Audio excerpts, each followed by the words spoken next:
In other news, Exogeny Corp is still denying reports that one of their survey teams has gone missing in the Hades Gamma Cluster. When asked why communication with the survey team was suddenly cut off last week, company officials refused to comment.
Hello again. Did you have any luck finding Shorban?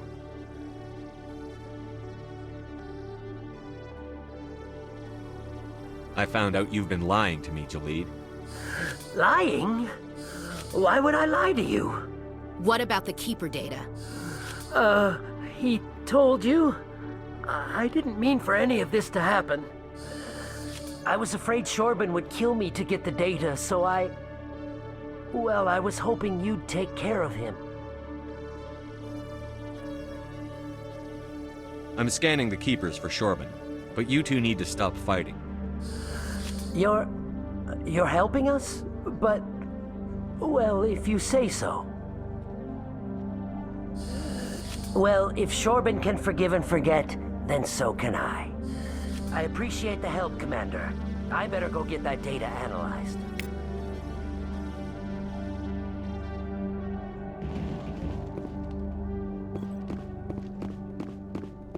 Detective Chelik, come into my office. I want to discuss this in private. No offense, Commander, but what the hell were you thinking?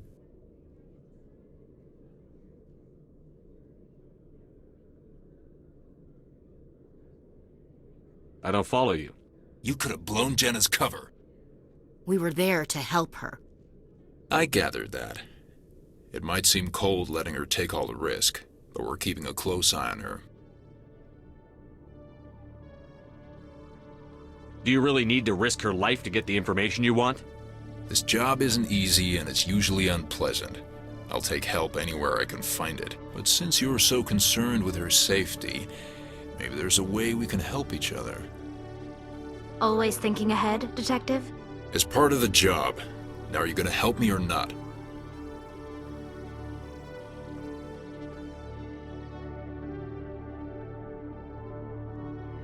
I'll help you, but I need some details. I'm trying to track down an illegal arms producer. I just need some of their product. Thanks to Jenna's intel, I've learned there's a seller here on the Citadel. Meet our man named Jax. Pick up the mods and bring them back here. That'll give me everything I need.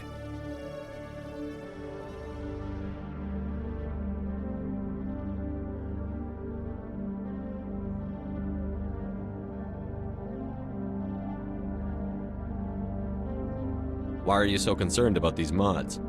We have access to some of the most sophisticated weaponry there is. It's what gives us our edge.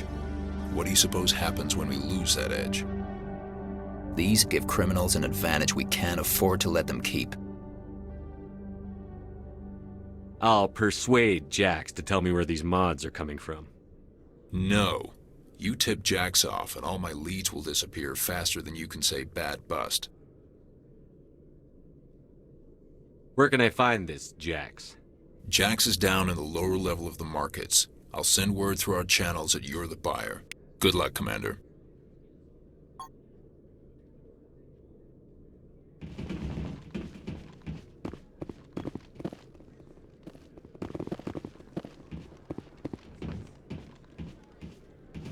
Hello, Commander.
Hello, Commander. Show me what you've got. Sounds good. Just let me set you up. Well, this must be a mistake. System's telling me to offer you our select stock. Spectre? Well, I'd heard about that, but I didn't realize it was you. Sorry, Commander. Just show me what you've got.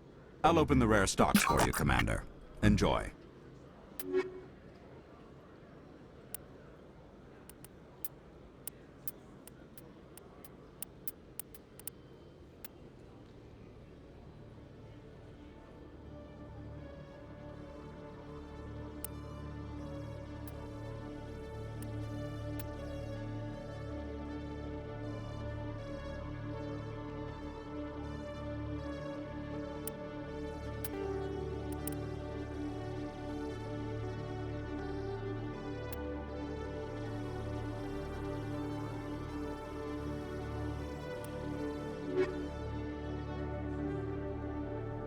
Quarians aren't too popular with Citadel security.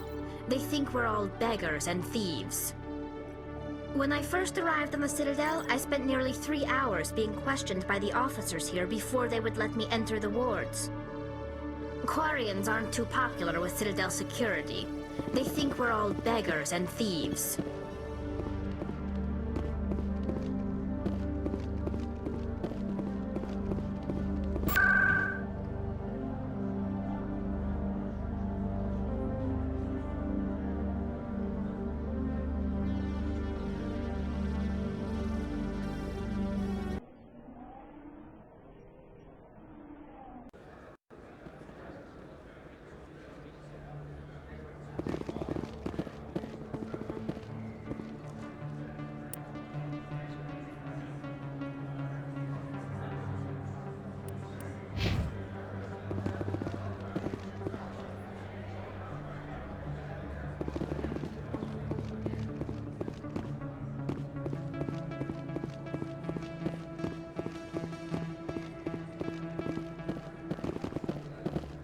Hold it. That's close enough, Army. You got my payment? Do you have the X mods? Show them the merchandise. That looks right.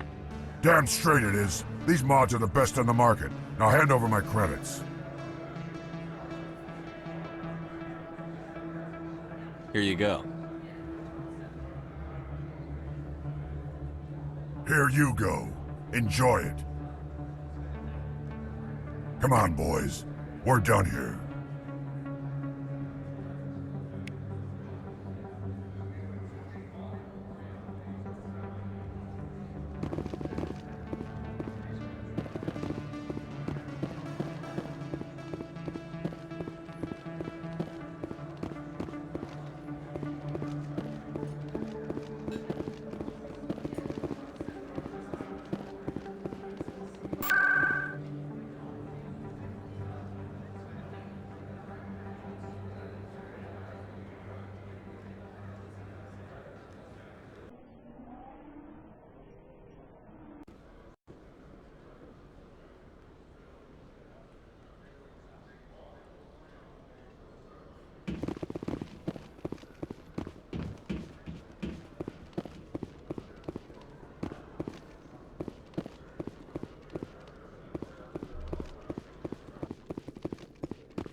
Commander, I hear you have something for me.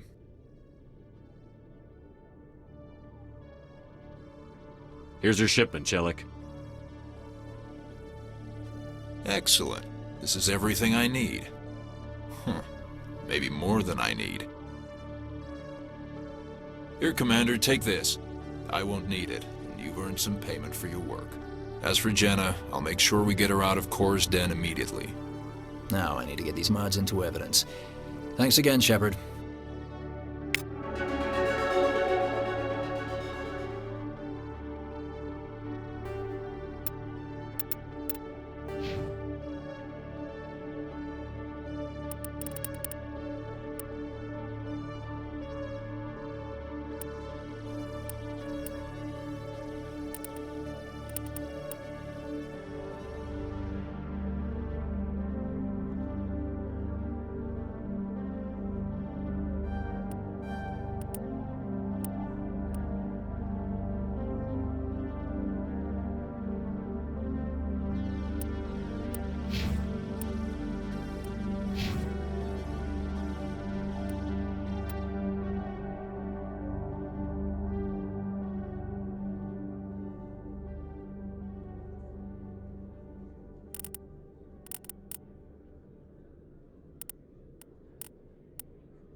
Hello, Commander.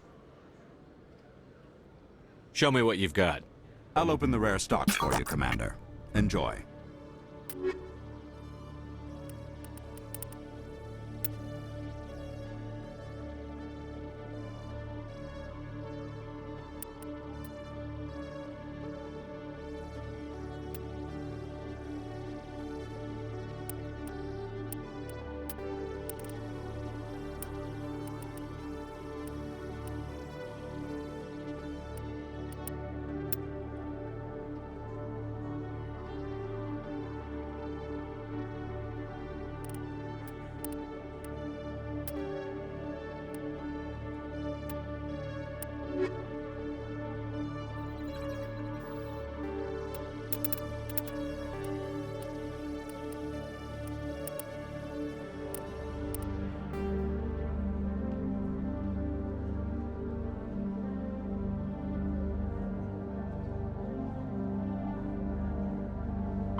Coming up in a report later today, Emily Wong investigates corruption on the Citadel and uncovers a full-blown crime syndicate.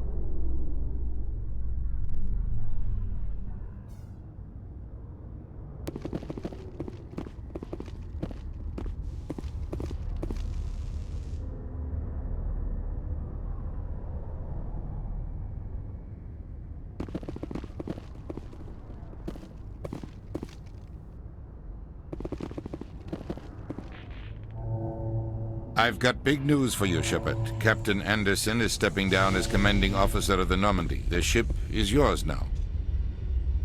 She's quick and quiet, and you know the crew. Perfect ship for a Spectre. Treat her well, Commander. I'll take good care of her, sir. I know you will, Commander.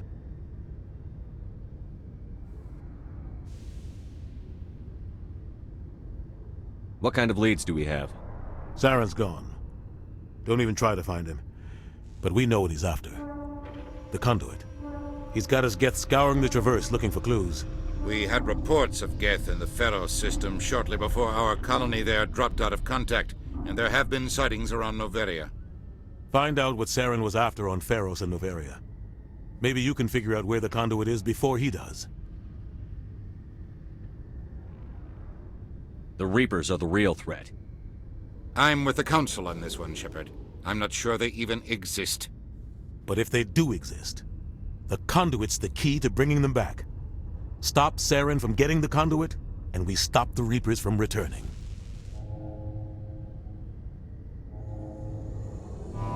I'll stop him. We have one more lead. Matriarch Benezia, the other voice in that recording. She has a daughter, a scientist who specializes in the Protheans. We don't know if she's involved, but it might be a good idea to try and find her. See what she knows. Her name's Liara, Dr. Liara Tassoni. We have reports she was exploring an archaeological dig on one of the uncharted worlds in the Artemis Tau cluster.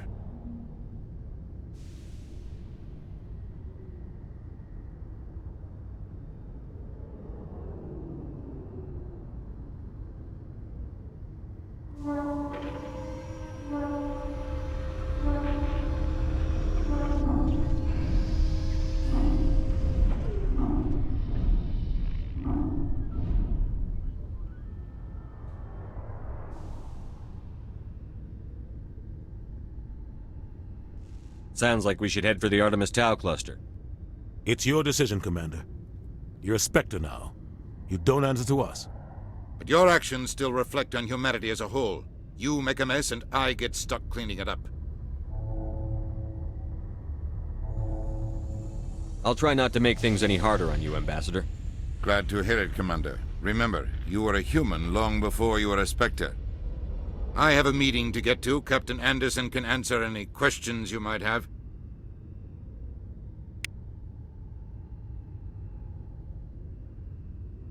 Yes, Commander? How are you holding up? Honestly, this isn't how I pictured my career coming to an end. Pushing papers really isn't my thing, but you're the one who can stop Saren. I believe in you, Shepard. If that means I have to step aside, so be it. Tell me what happened with you and Saren 20 years ago. It's close to 20 years ago now. Ambassador Goyle was our representative here on the Citadel. Like Udina, she wanted to get a human into the Spectres. She chose me. The Council sent Saren to keep an eye on me and evaluate my performance, just like they sent Nihilus to keep tabs on you.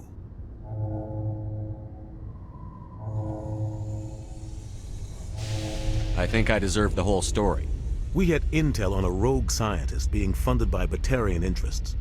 He was trying to set up a facility to develop illegal AI technology out in the Verge. Alliance intel had done all the work, but the Council wanted a Spectre involved. We compromised. I was assigned to help Saren in his investigation. We tracked the scientist to a refining facility on Kamala. He was hidden away somewhere inside, protected by an army of Batarian mercenaries. The plan was simple. Sneak into the plant, capture the scientist, sneak back out. Quick, quiet, and a minimum of bloodshed. I'm guessing things didn't go as planned. Saren and I split up to cover more ground. Then about halfway through the mission, there was a massive explosion in the refinery core. Officially, it was ruled an accident, but I think Saren detonated it on purpose to draw off the enemy guards. How many casualties? The explosion tore the refinery to shreds. The whole place was on fire. Black chemical clouds poured out into the atmosphere. Nobody inside survived. There was a camp for the workers and their families nearby. Between the fires and the toxic fumes, the final death count was over 500. Mostly civilians. Saren didn't care. The target was eliminated, mission accomplished, and I ended up taking the blame. That ended all talk of me joining the Spectres. Saren caused the explosion. How'd he pin it on you? In his report, Saren accused me of blowing his cover. He said it was my fault the guards were ready for us. He claimed that's why it turned into a massacre. Saren's report was all the proof the Council needed to kill my chances of becoming a Spectre. Don't blame yourself, Captain. I don't. I blame Saren. I think he wanted things to go bad. He was looking for an excuse to blow that refinery. Maybe he just likes the violence. Maybe he was just trying to make me look bad to keep humans out of the Spectres. If so, he pulled it off. Why'd you let him get away with it? Who do you think the Council was going to listen to? Me? Or their best agent? I had a bad feeling about him right from the start. I should have been more careful. Maybe I could have stopped things before they got out of hand. The only thing I care about is stopping Saren. You're right, Commander. It's no good living in the past.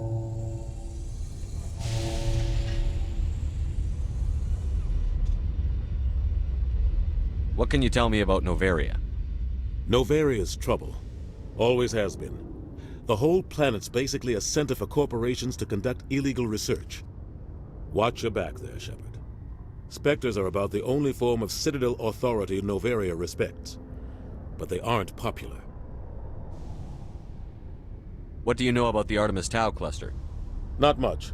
I've never been there myself. A handful of systems with a few small, uncharted worlds, but no real colonies. Might not be easy finding Dr. Tassoni out there. My advice is to look for the world with the Prothean ruins.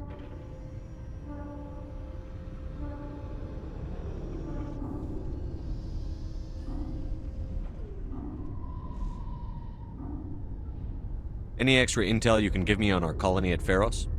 The entire planet used to be one giant Prothean city. Mostly ruins now. But some of the infrastructure is still intact. The colony tried to build on what the Protheans left behind. We lost all contact with them when the Geth attacked. I should go. I'll be here if you need anything.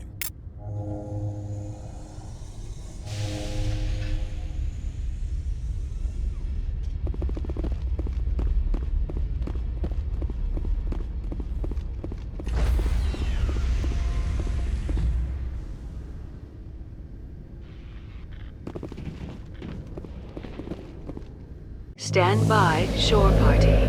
Decontamination in progress. I heard what happened to Anderson.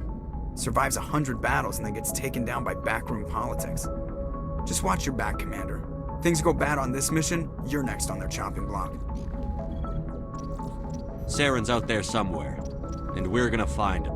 Everyone on this ship's behind you, Commander. 100%. Intercom's open. If you got anything you want to say to the crew, now's the time.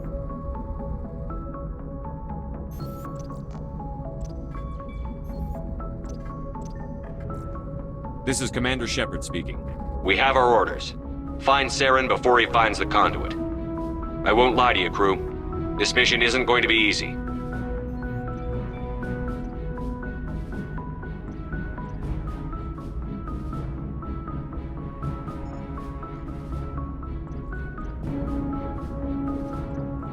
The Council wants to ignore this.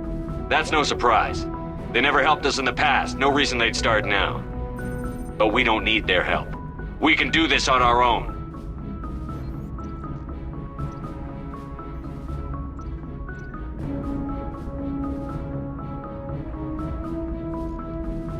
Our enemy knows we're coming. When we go into the Traverse, Saren's followers will be waiting for us. But we'll be ready for them, too.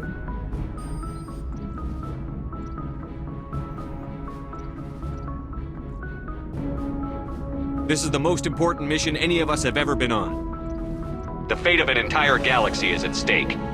We will stop Saren, no matter what the cost. Well said, Commander. Captain will be proud.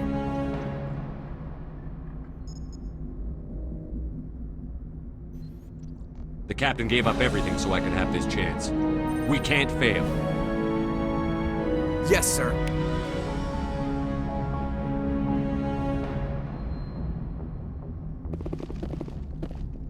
Commander, something you need?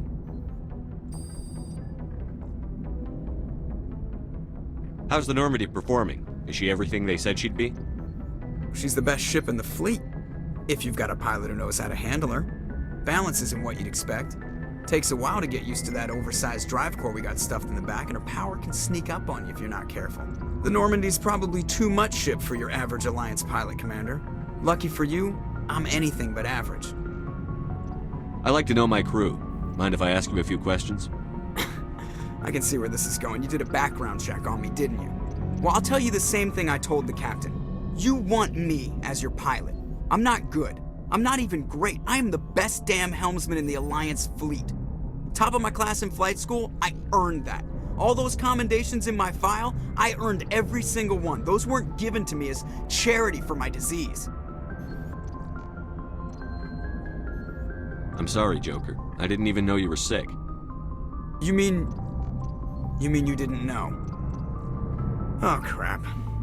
Okay, I've got Vrolik syndrome, brittle bone disease. The bones in my legs never develop properly. They're basically hollow, too much force and they'll shatter.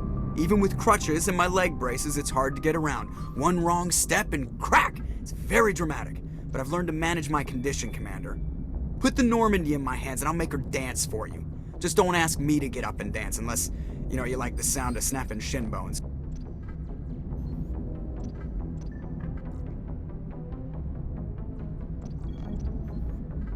I need to know more about this Vrolik syndrome if I'm putting my ship in your hands. Yeah, of course you do. It's an extremely rare condition. Nobody knows exactly what causes it. Genetic, maybe. It's treatable, but there's no cure. They classify my case as moderate to severe. I was born with over a dozen fractures, hip, thighs, ankles. My bones were already breaking in the womb. 100 years ago, I wouldn't have survived past my first year. Lucky for me, modern medical science has turned me into a productive member of society.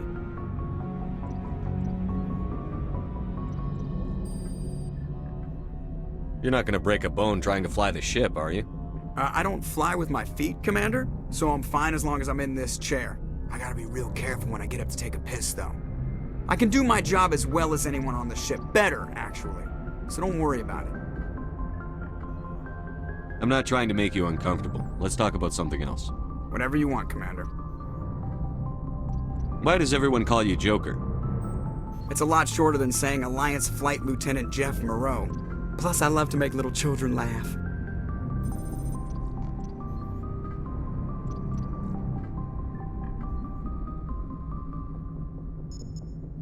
I was just thinking how much you remind me of Santa Claus. Look, I didn't pick the name. One of the instructors in flight school used to bug me about never smiling. She started calling me Joker, and it stuck.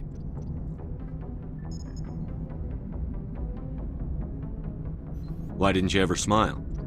Hey, I worked my ass off in flight school, Commander. The world's not gonna hand you anything if you go around grinning like an idiot.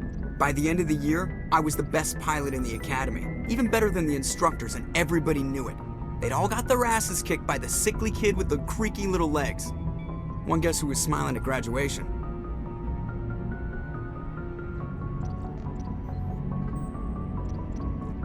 I have to go. All right, see ya.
Looking for supplies? Let's see what you've got. You bet, Commander.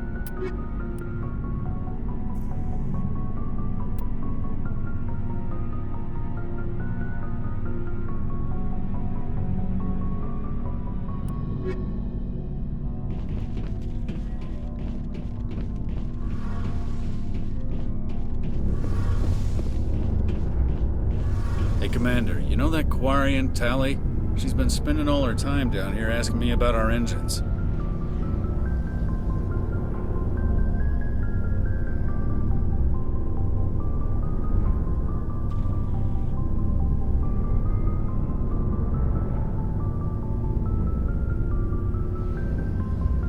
I'll tell her to leave you alone. What? No, she's amazing. I wish my guys were half as smart as she is. Give her a month on board and she'll know more about our engines than I do. She's got a real knack for technology, that one. I can see why you wanted her to come along.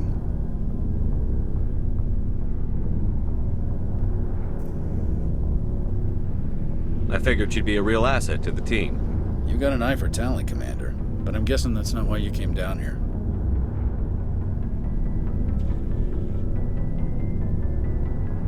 I want to know more about the Normandy.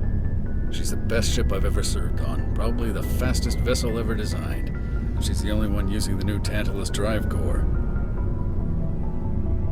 What's so special about the Tantalus drive core? Proportionally, it's about twice the size of any other vessel. Not only are we faster, but we can run at FTL speeds longer before we have to discharge the core. Where else have you served, Adams? If you name a class of Alliance ship, I've probably served on it. Everything from dreadnoughts and carriers right down to frigates like the Normandy. My last assignment was on the Tokyo, only a cruiser, but she was a good ship. Couldn't hold a candle to the Normandy, though. Fill me in on the IES stealth systems. How does it work exactly? You can't hide a ship out in space. They emit too much heat and radiation. Too easy for sensors to pick them up, unless you find a way to capture those emissions. So our stealth systems trap the energy we give off in storage sinks built into the ship itself. No emissions to give away our location. Eventually the sinks have to be vented. More than a few hours silent running and they overheat. Cook us inside our own hull.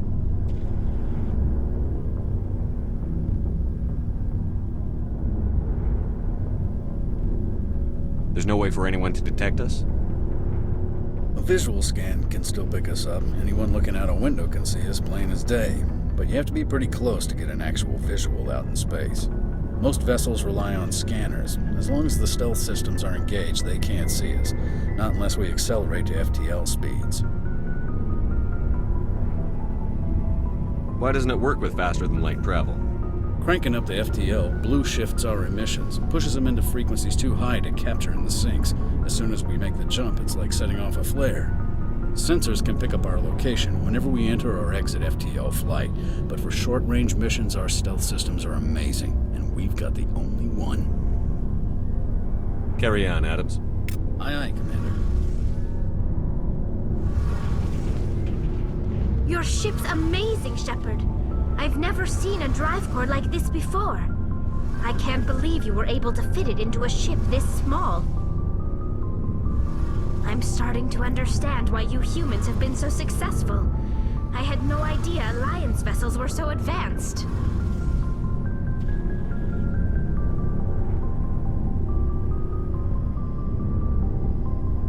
The Normandy's a prototype. Cutting-edge technology. A month ago, I was patching a makeshift fuel line into a converted tug ship in the flotilla. Now, I'm sitting on board one of the most advanced vessels in Citadel space. I have to thank you again for bringing me along. Traveling on a vessel like this is a dream come true for me. I had no idea you found ship technology so interesting. It comes with being a Quarian. The migrant fleet is the key to the survival of my people. Ships are our most valuable resource. But we don't have anything like this. We make do with cast-offs and second-hand equipment. We just try to keep them running for as long as we can. Some of the fleet's larger vessels date all the way back to our original flight from the Geth. I can't believe your fleet's still using ships that are 3 centuries old. They're constantly being repaired, modified, and refitted. They aren't pretty, but they work. Mostly. We've tried to make ourselves as independent as possible on the flotilla, grow our own food, mine, and process our own fuel. But some things we just can't make on our own. A patch to maintain the hull integrity requires raw materials we just don't have. That's why our pilgrimages are so important. I want to know more about the pilgrimage. When my people reach maturity, we leave our birth ships and seek acceptance with a new crew. It's necessary to maintain genetic diversity among the fleet. But no ship wants to accept someone who will be a burden on them. So, to prove our worth, we embark on a pilgrimage. We set out alone, leaving the flotilla and our families behind us. We only return once we have found something of value we can bring back to the fleet. This is presented as a gift to the captain of the respective ship we wish to join. If the gift is accepted, we are welcomed into the crew.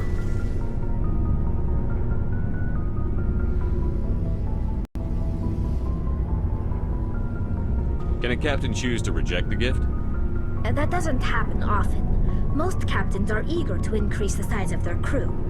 it increases their own standing in our society.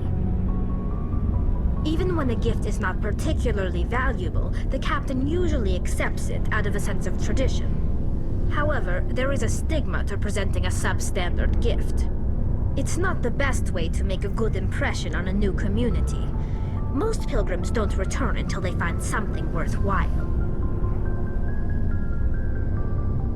I can't believe they just send you off alone. It's not like they just cast us out.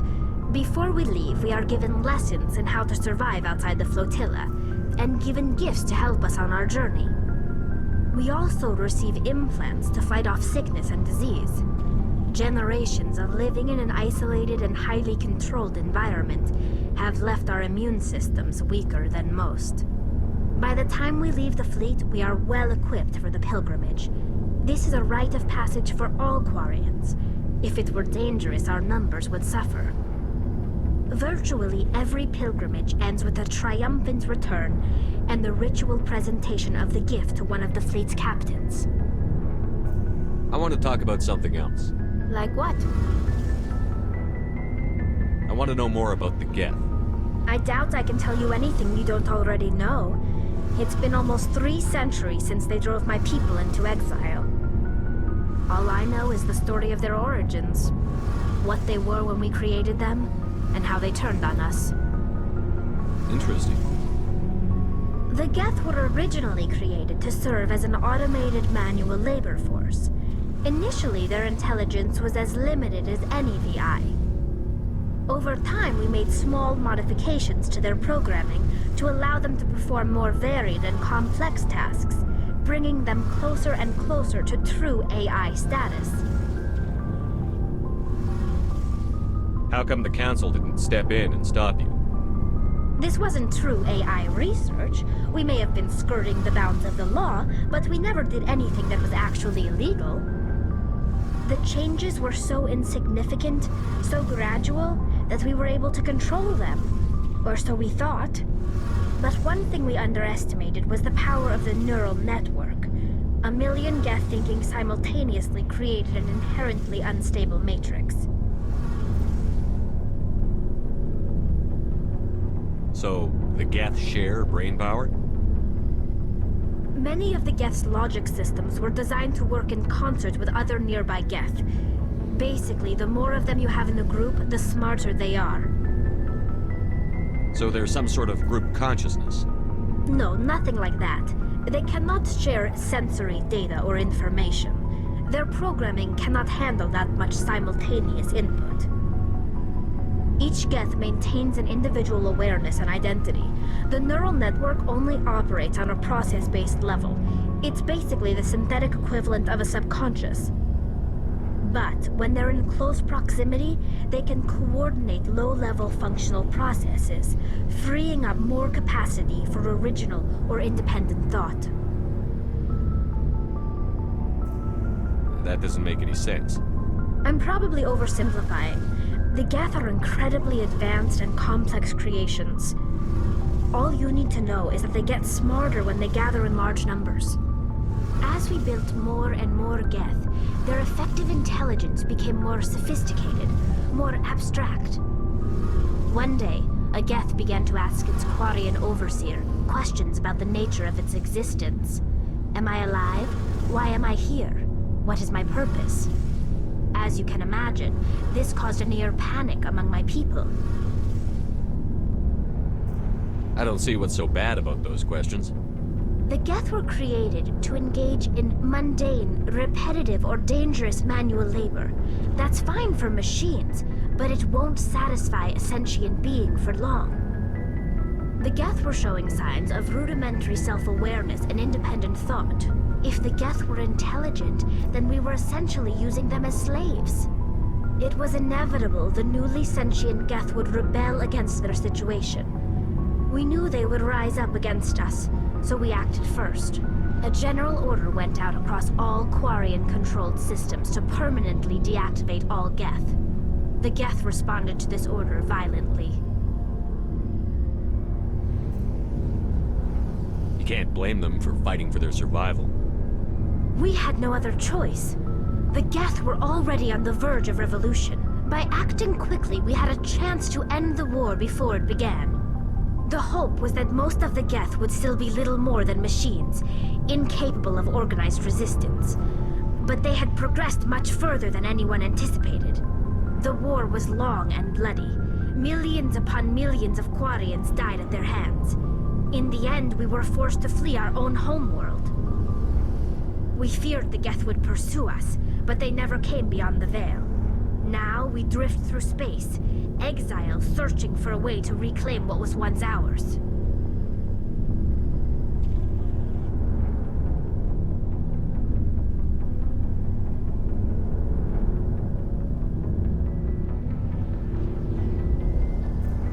Tell me about your people. Our lives aren't easy. Resources are scarce, and we are constantly on the move. Everything we do must in some way contribute to the continuation of the migrant fleet. There are 17 million Quarians in the flotilla, and each of us relies on the others for survival. The bonds among my people are strong. Unfortunately, we have had to surrender many of the freedoms and civil liberties other species take for granted. What kind of freedoms? Well, it's illegal for parents to have more than one child. If our population grows too much, it would strain our resources to their breaking point. Of course, we also can't allow our numbers to become too few. If our population is in decline, the rule against single births is temporarily repealed. In extreme cases of population decline, incentives are even offered to encourage multiple births, though the Conclave hasn't had to take such measures in nearly a century.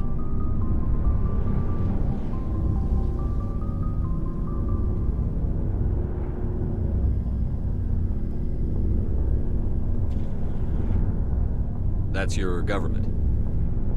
The Conclave is our civilian branch of government. Each ship can elect a representative to serve on the Conclave and make decisions that affect the fleet as a whole. On matters that affect an individual ship, however, the captain has the final say. It's a tradition that dates back to the early days, when the fleet was governed by martial law. Fortunately, most captains nowadays are smart enough to have an elected council from their crew to give them advice and guidance.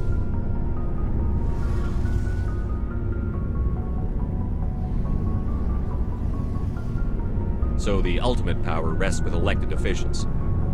In practice, the Conclave and the respective council for each ship tend to set the rules that govern our daily lives. But in theory, we are still under military jurisdiction. The 5 top-ranking military officials in the fleet serve on the Admiralty Board. These 5 have the power to overrule any decision by the Conclave in case of emergency. To do so requires unanimous agreement among the Admiralty, and they can only do this once. After that, the entire board must resign their posts. It's a safeguard that served us well. In nearly 3 centuries, the Admiralty Board has only overruled the Conclave 4 times.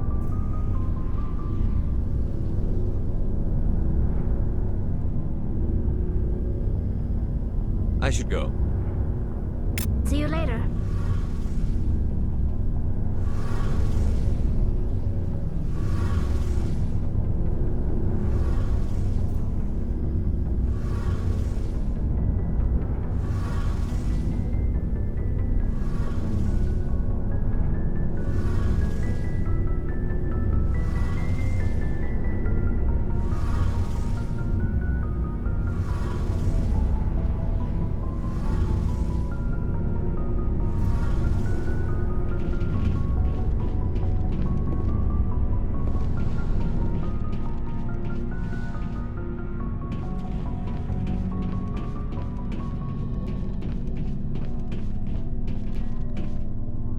Commander? What's your opinion on the last mission? Kinda wish you'd got there sooner, Commander. No offense, I appreciate the rescue. I just wish... You wish we'd been able to save the rest of your unit? Yes, sir. If I had been more alert, we wouldn't have been cut down by an ambush. The Geth are perfect ambushers. They don't move, they don't make noise. They don't even breathe. Sir, they have flashlight heads. I'll make sure it doesn't happen again. Do you have a few minutes to talk one-on-one? I'm sorry, Commander. I need to get my duty squared away. I wouldn't mind talking more later, though. Do you have a few minutes to talk one-on-one? I'm sorry, Commander. I need to get my duty squared away. I wouldn't mind talking more later, though. Dismissed, Chief. Sir.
Nice ship you've got, Shepard. What can I do for you? What's your story, Rex? There's no story. Go ask the Quarian if you want stories.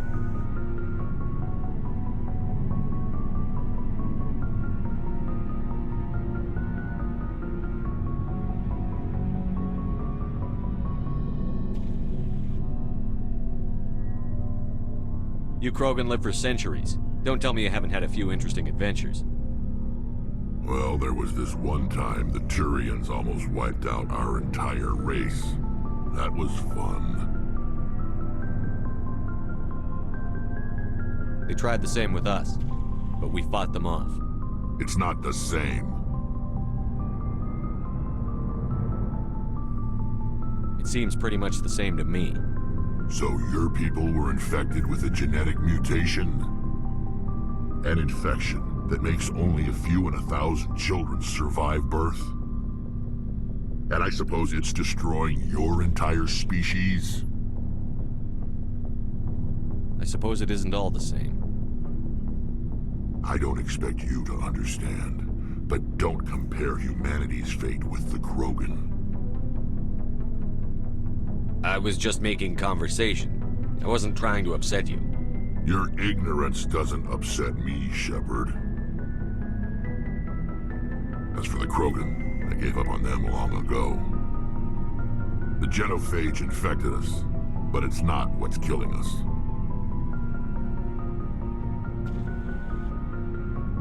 What can you tell me about the genophage? Ask the Solarians if you want details. They made it. All I know, it makes breeding nearly impossible. Thousands die in stillbirth, and most never get that far. Every Krogan is infected, every one, and no one's rushing to find a cure. Why don't the Krogan try to find a cure? When was the last time you saw a Krogan scientist? You ask a Krogan, would he rather find a cure for the genophage or fight for credits? He'll choose fighting every time. It's just who we are, Shepard. I can't change that. Nobody can. Are your people really dying? We're sure not getting any stronger. We're too spread out. None of us are interested in staying in our own system. Lots of species have left their homes and prospered. But they go to colonize new worlds. We're not settlers. We're warriors. We want to fight. So we leave. Hire ourselves out. And most of us never go back. So long, Rex. Shepard.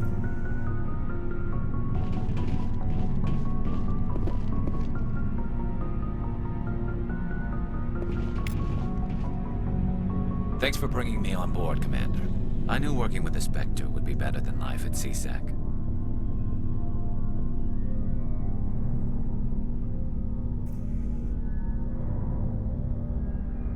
Have you worked with a Spectre before? Well, no, but I know what they're like. Spectres make their own rules. You're free to handle things your way. At CSEC, you're buried by rules. The damn bureaucrats are always on your back. For the most part, the rules are there for a reason. Maybe. But sometimes it feels like the rules are only there to stop me from doing my work. If I'm trying to take down a suspect, it shouldn't matter how I do it, as long as I do it. But CSEC wants it done their way. Protocol and procedure come first. That's why I left. So you just quit because you didn't like the way they do things? There's more to it than that. It didn't start out bad, but as I rose in ranks, I got saddled with more and more red tape. CSEC's handling of Saren was typical. I just couldn't take it anymore. I hate leaving. I hope you made the right choice. I'd hate for you to regret it later. Well, that's sort of why I teamed up with you. It's a chance for me to get off the Citadel, see how things are done outside CSEC. Either way, I plan to make the most of this. And without CSEC headquarters looking over my shoulder, well, maybe I can get the job done my way for a change. If getting the job done means endangering innocent people, then no. We get the job done right, not fast. Got it? I wasn't trying to. I understand, Commander.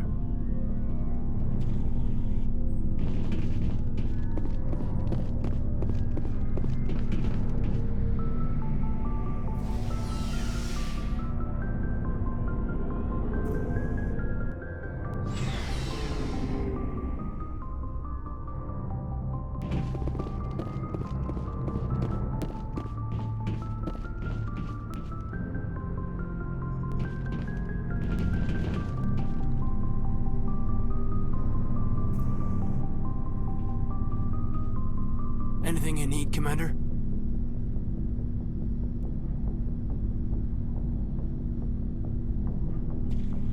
What's your opinion on the last mission? I don't see how we could have done things any better. At least not without getting to Eden Prime sooner.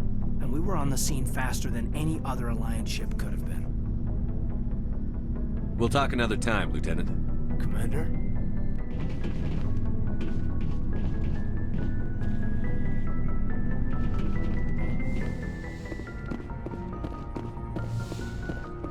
Yes, Commander?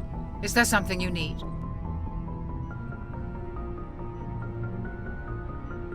How well do you know the Lieutenant? I'd never worked with him before this mission. But he has an impressive service record. Over a dozen special commendations. Tends to keep to himself, though. Maybe because of the headaches. It's not easy being an L2. I should go. Goodbye, Commander.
I'm picking up a signal from the planet's surface.